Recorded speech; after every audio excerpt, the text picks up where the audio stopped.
Hi, Jerry Mikulski, to explain what on earth story threading is. And I'll start just with this notion of stories. Stories are fundamental. Stories are more important than we think they are. We all have stories in our heads, and if you change those stories, you will change our behavior, you'll change our affiliations. Our belief systems are very much molded by a series of stories, some of which, many of which, are wrong. Some of which are planted there on purpose by people making clever memes and memorable stories. One way that I'm manifesting this in my brain, which is the curious tool I use for telling stories and for story threading, I'll come back to this, is this notion that stories are more fundamental than facts. That facts, it turns out, at least when psychologists go out and they study people, it turns out that telling people a bunch of facts doesn't actually change their minds very often. I have a thought in here that emotion and membership trump reason most of the time, and stories are the vessel. So stories are hugely consequential. You can also think about it from a spiritual perspective, that the world is being spoken into being, and that stories are the ways that we're speaking those stories into being. My friend Jay Golden has a nice way of describing this. He says that what you want is retellable stories. He wrote a book titled Retellable, and in it he talks about the journey curve, which is the path for telling a story. And there's you'll see I collect sort of techniques for storytelling. There are many different people with lots of different advice. The story spine, the red thread, the story brand, the circle theory, of course, Joseph Campbell's 17 Stages of the Hero's Journey, Kurt Vonnegut talking about the shapes of stories. But I like Jay's a lot because it makes you realize that what matters really is the retellability, the memorability of stories. And we are kind of drowning in a flood of memes, right? So hold all of that as background for a second. And the origin of story threading really comes from my experience at a bunch of different conferences, where at the beginning in the introductions round, I would see a great little spark of an idea. I would see an ember glowing, and I'd be like, oh, I hope we talk a lot about that, and I really want to meet that person. And then very often, way too often, the group process of the meeting, in particular when everybody had put their post-it ideas up on a board, and during a break the facilitators had clustered the post-its and put some collective nouns on them, and then given all of us little dots to put a green dot or a red dot or 5 dots or 12 dots or whatever on the ones we liked, the little embers of really good ideas that you might think of as the minority report in the room were gone. They died out. We didn't get to talk to them. They died in committee or whatever else. And I was thinking to myself, wow, it seemed like that idea was transformative. That idea might actually have led this group to come up with a very different outcome, with something much more interesting than it actually did.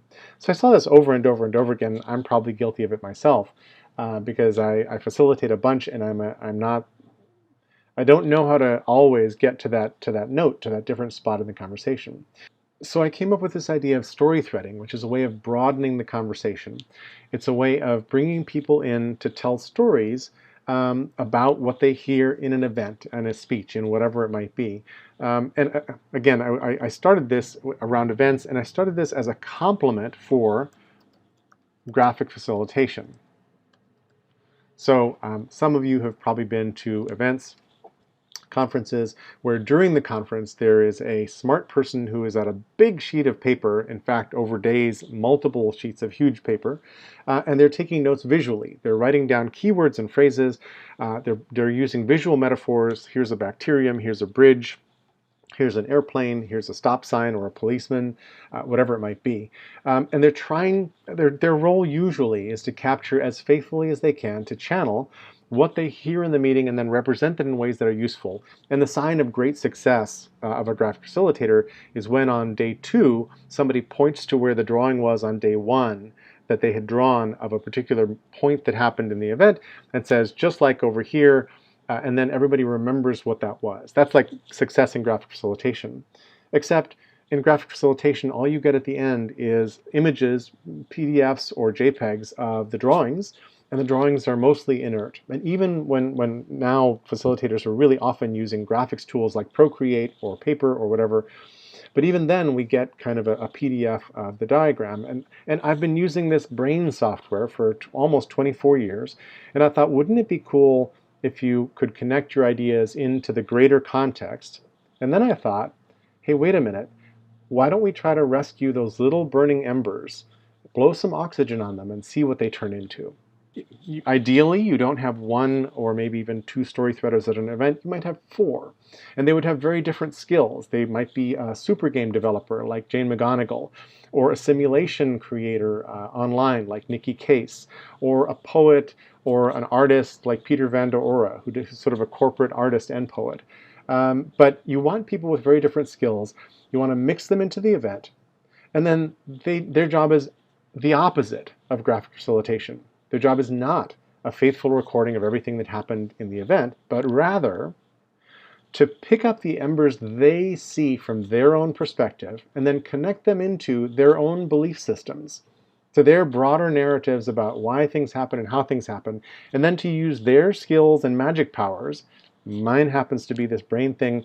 Other people might use pastels or scissors and paper, or they might develop a deck of cards that is a diagnostic tool for understanding how organizations are dysfunctional, for example, as my friend Dave Gray did years ago.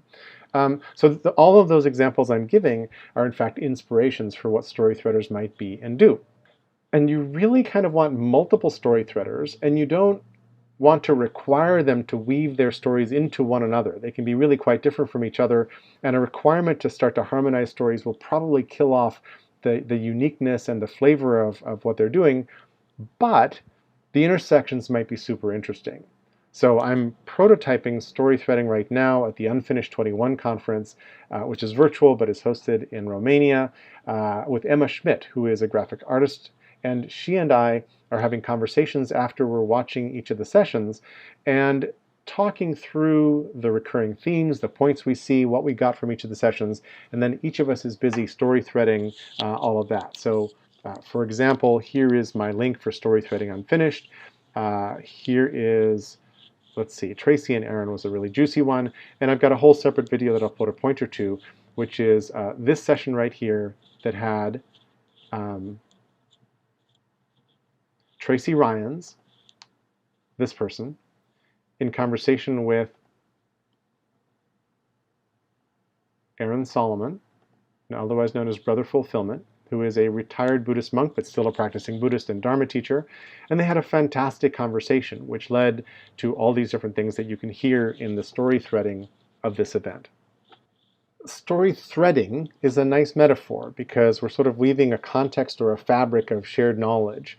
We also use fabric for the fabric of society, right? And often the stories we tell each other and the interdependencies we have are what make the fabric of society. And one of my beliefs is that we have shredded the fabric of society. So I'm trying really hard to figure out how do we reweave that fabric. And this brain thing is my loom.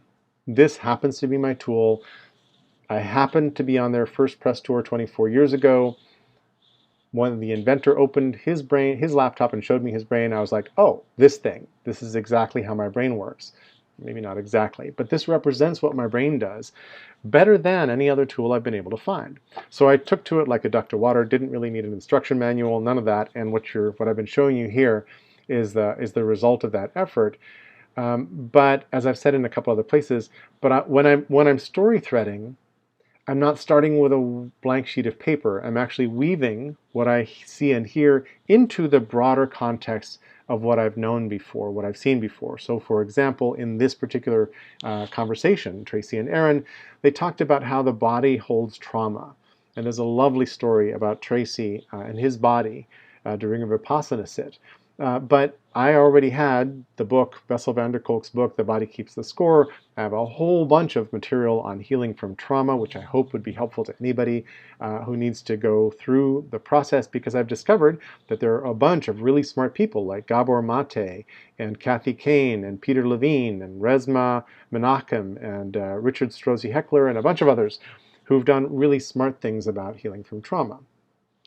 So when I'm story threading, I'm creating my own point of view in order to enrich the conversation, and hopefully one of the story threaders' points of view or offers might go viral and might create a new story that causes a dent in the world. And that's one of the reasons for creating story threading at all, is that if we create these artifacts and we share them outside of the little event we were at, and we put them in the world, some of them might catch fire and might make a difference. If you think you might be a StoryThreader and would like to try this out, let me know. Send me an email, and we also have StoryThreaders.com where I'm beginning to describe this process. Really excited to do this, and I hope that in 10 years, StoryThreading is a job title, and that when you do a Google search, or whoever beats Google over the next 10 years, and look for StoryThreaders, it'll be as easy as looking for graphic facilitators today, because 30 years ago, nobody knew what a graphic facilitator was, and today, there's a bunch of them. Some of them are my dear friends. Thanks very much.